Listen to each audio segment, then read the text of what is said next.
And as much as we all love music, it's hard to sing.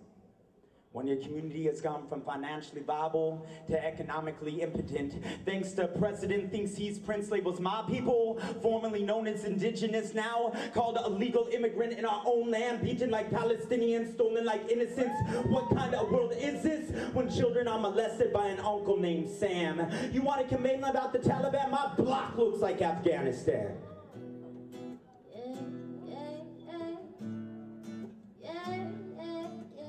Iraqi civilians' eyes. Is this what liberation looks like?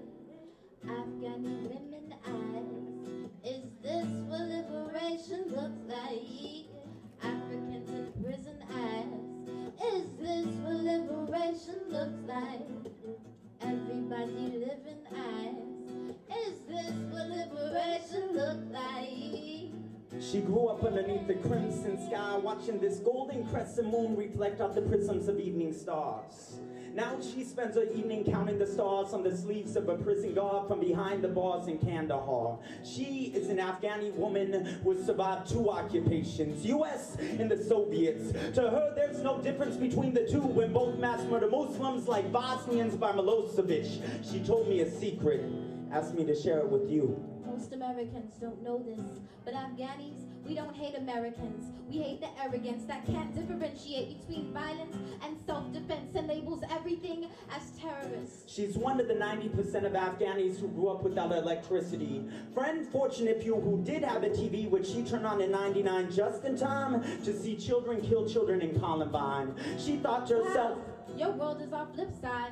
For here it's your government spending money to kill our children just like they do in Palestine. To her, war is just a word for a government hate crime. It explodes in her face like landmines so they can dig lines, build pipelines, redirect fine lines of oil to oil refineries. Nowadays it's a thin line between fascism and democracy. Speak about it like the Rosenbergs, they'll slaughter me, but it's what we ought to be doing, because right before I left she asked me this question.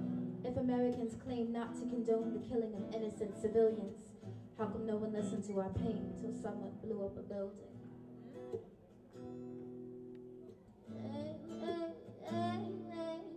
Iraqi civilians' eyes. Is this what liberation look like? Afghani women eyes. Is this what liberation looks like? Africans in prison eyes. Is this what liberation looks like? Everybody living eyes. Is this what liberation look like? Thanks to this war, some generals are making a killing off a killing on the New York Stock Exchange. We've exchanged freedom for so-called civil liberties. Yesterday, the Statue of Liberty asked me what liberty means when liberation's just a fancy word for occupation. Packaged into pretty boxes by paparazzi Nazis, using it to justify the violation of human rights on foreign shores through foreign wars. Every now and then, you gotta look at the world through eyes, not yours, and see what it is to live life through the eyes of an Iraqi civilian, caught up and round up and thrown into prison, because somebody labeled Islam a demonic religion for the way Muslim men treat Muslim women.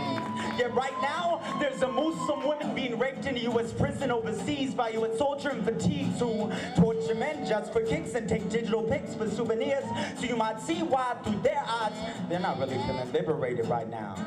And if I was them, I just might want to murder anybody in sight who bore any resemblance man who raped the woman who resembled my wife, because it's hard to sleep at night when all you see in the back of your head is some soldier yanking off your wife's hijab, slapping her arms to the side, slapping her open her thighs, and right before he raped her, he pulled her tight, whispered in her ear that this is what liberation feels like.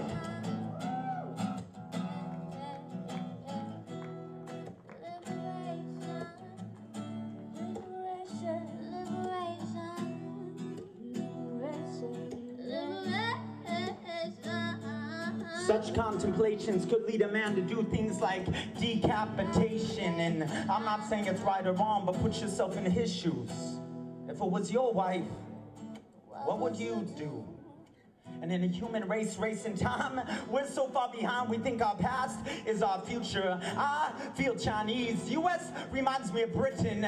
Crack cocaine, the new opium war. The CIA made junkies of this country's own citizens.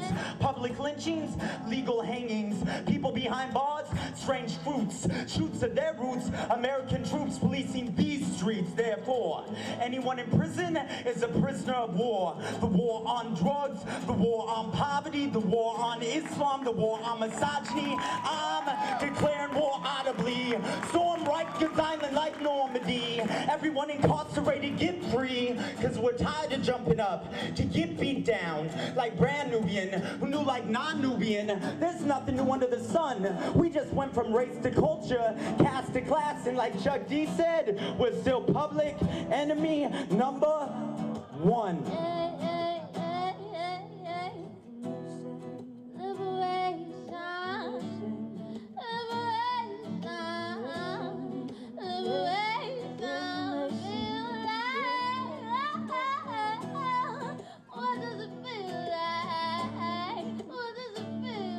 Locked up for life at lighted prisons.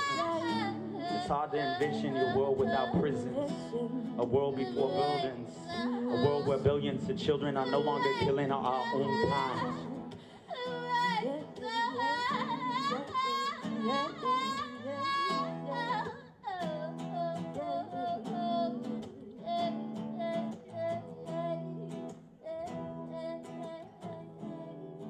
Give it up for Jade Ross since Kim on the guitar. Thank you all. Make sure to support and donate to Doctors Without Borders. And make sure you hug your loved ones tonight.